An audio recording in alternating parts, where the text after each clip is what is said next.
Hi guys, ചത്തിട്ടില്ലെന്ന് മനസ്സിലായില്ലേ?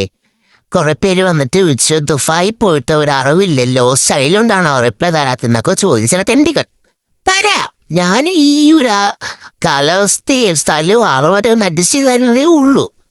മാനസികമായി ഒരു ഉണ്ട്. തരാം. പിന്നെ സാർ ചോദിച്ചു യാത്രയ്ക്ക് എങ്ങനെ ഉണ്ടായിരുന്നു ചോദിച്ചു. യാത്രയൊന്നും കുഴപ്പമില്ല, ഇടയ്ക്ക് സ്റ്റോപ്പില്ലാത്തതുകൊണ്ട് ഇങ്ങനെ എത്തേണ്ടി വന്നല്ലോ. എയർ അറേബ്യ ഒന്നുകൊണ്ട് തന്നെ ദാഹിച്ച വെള്ളം പോലും തരാത്ത ഇച്ച് ഫ്ലൈറ്റ് ആയിരുന്നു. പിന്നെ വാഷ്റൂമിൽ പൊക്കോളാൻ വയ്യായിരുന്നു കോയിസ്, മൂഴിക്കോളാൻ വയ്യായിരുന്നു. മുള്ളലെന്ന് എൻ്റെ പൊന്നേ പേടിച്ചിട്ടാണെന്ന് തോന്നുന്നു, എക്സ്ട്രാ ലെവലിൽ മുള്ളലായിരുന്നു.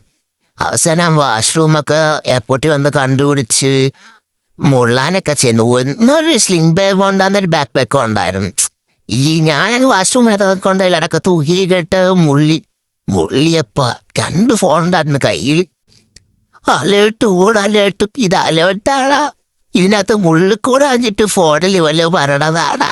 എന്തിനാണെന്ന് പറയാ പേടിച്ച് മുള്ളലെ പകുതി നിർത്തി ഫോൺ നോക്കിയപ്പോഴത്തേക്ക് ഫോണിനകത്ത് നമ്മളെ സിറ്റുവേഷൻ ശരിയല്ല, അതാണ് ഇതാണ്, അവിടെ തന്നെ ഇരിക്കണമെന്ന് മറച്ചതാണ് മറ്റൊക്കെ പറയും. കുറെ മെസ്സേജ് പേടിച്ച് തൂറി 2 ഫോണൊന്നും ഓഫാക്കിയിട്ടും ഫ്ലഷ് അടിക്കാൻ അറിയാൻ വയ്യ. മറ്റേ സേഡി മൂസയുടെ അവസ്ഥയായി പോയി, ഫ്ലഷ് അടിക്കാനും അറിയാൻ വയ്യ. ഞാൻ ഈ വാഷ്റൂമിൽ കയറുന്നതിന് മുന്നേ ഞാൻ മലയാളിയാണല്ലോ, മലയാള സ്വഭാവം കാണിക്കുമല്ലോ. ഞാൻ ഈ വാഷ്റൂമിൽ കയറുന്നതിൻ്റെ പുറത്ത് കുറച്ച് ടിഷ്യൂ പേപ്പർ വരച്ച് കയറുമല്ലോ. ഇനി അങ്ങോട്ടൊക്കെ പോകുന്ന ടിഷ്യൂ പേപ്പറൊക്കെ പൈസ കൊടുത്ത് കഴിക്കേണ്ടി വരുമല്ലോ. 5-6 ടിഷ്യൂ പേപ്പർ മൂട്ടിച്ചേക്കാവുന്ന എടുത്ത് ബാഗിനകത്ത് വെച്ചിട്ടാണ് മുള്ളാൻ കയറണത്. ഇനി ടിഷ്യൂ പേപ്പർ മൂട്ടിച്ചിട്ടാണ് യാലോട്ടടിച്ചപ്പോ എന്താണെന്നറിയാൻ വയ്യല്ലേ, കയറിയിരിക്കുകയും ചെയ്ത്. വെള്ളം ഓടിക്കാൻ അറിയാൻ വയ്യ. ഗ്ലാസ് പാൻ്റ് എങ്ങാണ്ട പിടിച്ചിട്ട് കൈ ഇങ്ങനാക്കിയപ്പോഴത്തേക്ക് സംഭവം സെൻസറായോണ്ട് സെറ്റ്.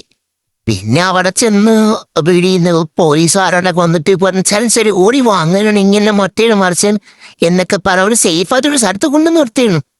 നമുക്കിതൊക്കെ അറിയാവോ?